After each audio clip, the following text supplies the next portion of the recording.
So now you've utilized the red dots and the extended lines that all go to one point both ways, because this is absolutely straightforward 2-point perspective.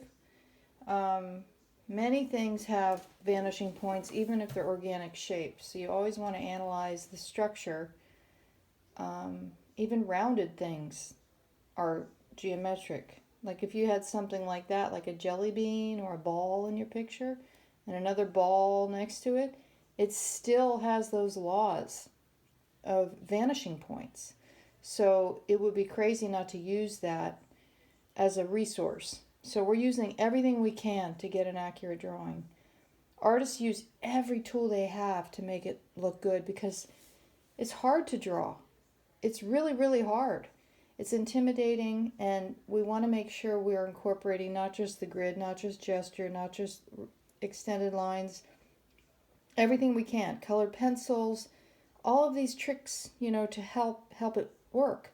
So we did this. We identified all the vanishing points. We identified how things converge ever so slightly by measuring the distance of your finger here versus here, and is it getting smaller when you slide your thumb up and down to make sure these are going, plus do they abide to the picture itself. So you have this. Then you set that aside using all your dots, and all you have to do here is place your dots where they were, measuring, are they a third up of the ABC, are they a tiny fraction over, are they halfway up. Put the dots and then just connect them all. That way you now have all of this ready to go before you even start drawing. It's another way to build. It's almost like building a diagonal grid on top of your vertical and horizontal grid. So the next step would be trying to figure out what can be done now here. What else can we analyze? And we're going to switch to a different color pencil, remembering that this was the hardest point. Every picture has a moment that needs to be really structurally broken down. Something you can always do whenever you have a difficult area is break it down further, which means you would break this in half. It's best to do it with a ruler, but you break this in half and in half, and then you have to make sure you do that on your bigger sketch paper. This is just so you can see it, but this is not as big as the actual sketch paper. You go B5. Those numbers and letters are really important to have, not just on one side or two sides, all the way around. Give yourself all of those. Oh, it's like overthink, because anytime you cut a corner, you're denying yourself something. See, now look how that hits. Those are moments. It doesn't quite hit on this one, but look how that hits. It's like these individual things happen. The others don't. This one does, but it's above a little.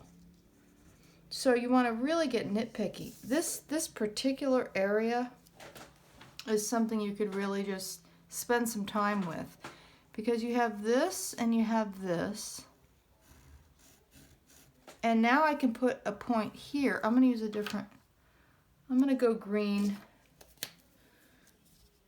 Anything to show what you're doing on both. I can go, okay, green, green. And then I can go green, green. And now I know not only am I doing this here, but it's an anchor now, so that if I get lost, I can come back to that anchor and build out from there. So I have 4 quadrants, and this is perfect right here. It's like it's just like good luck that this hits right there.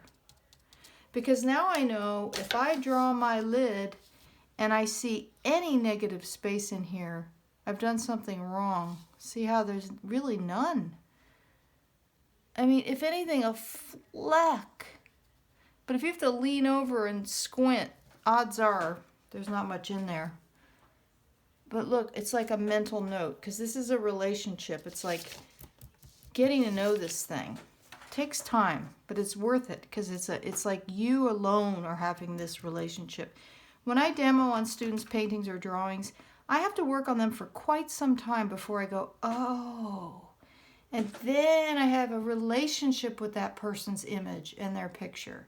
But to be in this online setting without any access to working on your work, painting on your paintings, really in that space, the only choice I have is to demo some related example. So I wanted to do this just to have a way to walk you through an example that you might have. And in this case, Joycee's picture. Okay, so in this square, now I'm just looking at this square. Now, oh, this is why the viewfinder video is so important. And then you would go like this and block that one out. Then you would go like this and block this one out. And if you're really, you know, good at making it easier for yourself, you will also block off this one and this one, at least in the hard areas. It is worth doing this, okay? Now your world is focused and narrowed and you can totally get into this.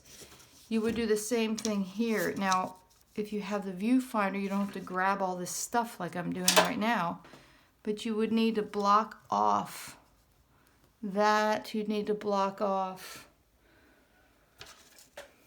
that. You'd need to block off that, whatever. But the viewfinder itself is easier. So now I'm looking at that and looking at that. And even though there's not much in there, it's a very important in there. I can break this down further. If you did this for the whole picture, boy, it would be tedious. But in these moments where it's literally the hardest part of the whole thing, where this is in this case, now I can break this into 4 and really figure out where this lip hits. And then, this is what I really recommend. I did it with a little bit with yellow with that triangle before. I'm going to use a bluish kind of a, and then just fill only what's behind the thing. Don't fill the thing. And the beauty of this is you're not using a line. You're not relying on a line to draw a picture like a grid is. A grid drawing is a line. We want values and we want shapes. So see how I made that shape? See how that shape curved almost to the edge, but almost to the point? So if I were to have broken that down, see I have this now.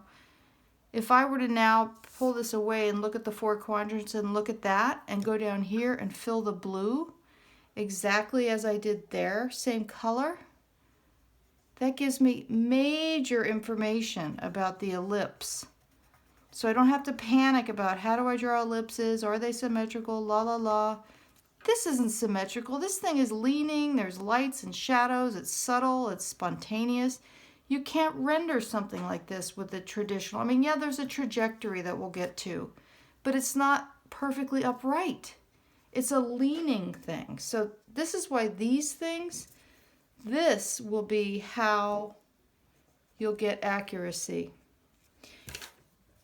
I don't want to go into too much of it, but by doing that, I can now fill this all with the blue. There's a slight thing there that we talked about that goes around.